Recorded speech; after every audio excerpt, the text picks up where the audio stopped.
What is going on, Metaverse?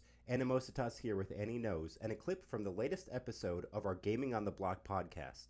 The full episode is linked in the description below, so make sure to check it out.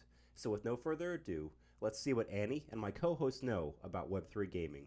The main challenge for a launch like this is oftentimes we forget that when you're rolling a product out like this, the question isn't, is it good enough that someone would be willing to spend their time to play the game because it's that engaging? The question is, are they willing to prioritize playing this game over everything else that they could do with their time?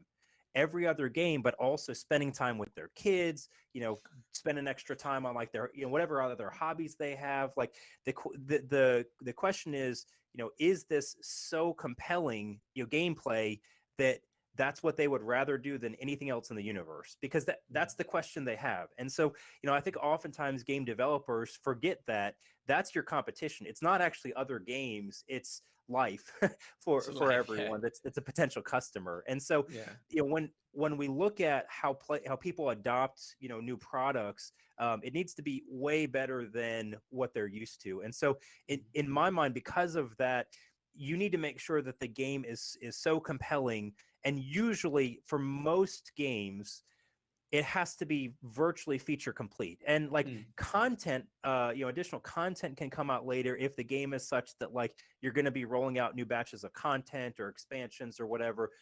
Like absolutely, you can release that.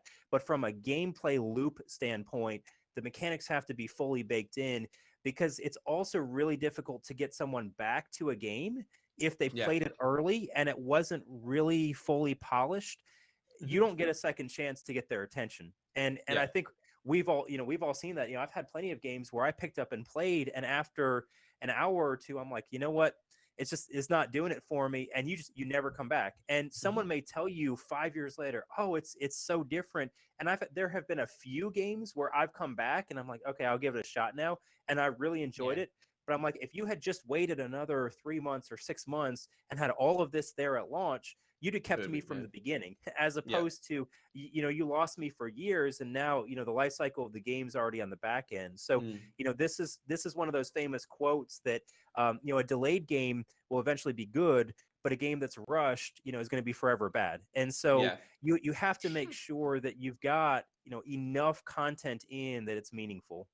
Yeah, I think we've only ever seen one example. Oh, in my opinion, we've only ever seen one example where a game was botched on release and was actually somewhat successful on the back end, and that was No Man's Sky. I can't think of another name where it's worked out that way. Like we can see Cyberpunk was botched at the start, and it's still like they've fixed it now, and people are still saying bad stuff about it. Yeah. So I've only seen No Man's Sky, and also I'll throw it to you, Will, but I just want to say one thing about what you're saying, Annie.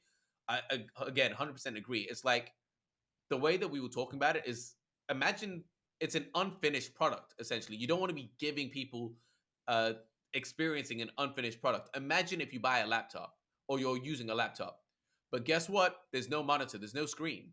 You can use the keyboard though. Yeah. Like that's so stupid. Like you just wouldn't want to. Like that's just ridiculous. And I think that's the same with the game, right? It's like, all right, we're giving you the keyboard, but you can't actually see the full thing. It's like, oh man, that's a big part of the game that's missing. Like, am I really going to keep using this? It doesn't make sense. It gives again, like you say, once you have a bad taste in your mouth, man, it's hard to kind of wash that out and be like, get excited to play it again.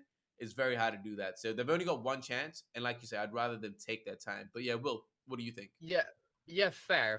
Like, don't release something that's not good. Obviously, it's gonna be forever bad, like you said, Annie. But at the same time, like you talked about it, TSG, like you could release just like one small part of it, like release survival mode, or release like just one map, or release release a small part of the game that is actually finished. Work hard to get that part of the game finished, and whatever you need to do to, or like if you just need to do the marketing to like hype it up for the release, then go ahead and do that.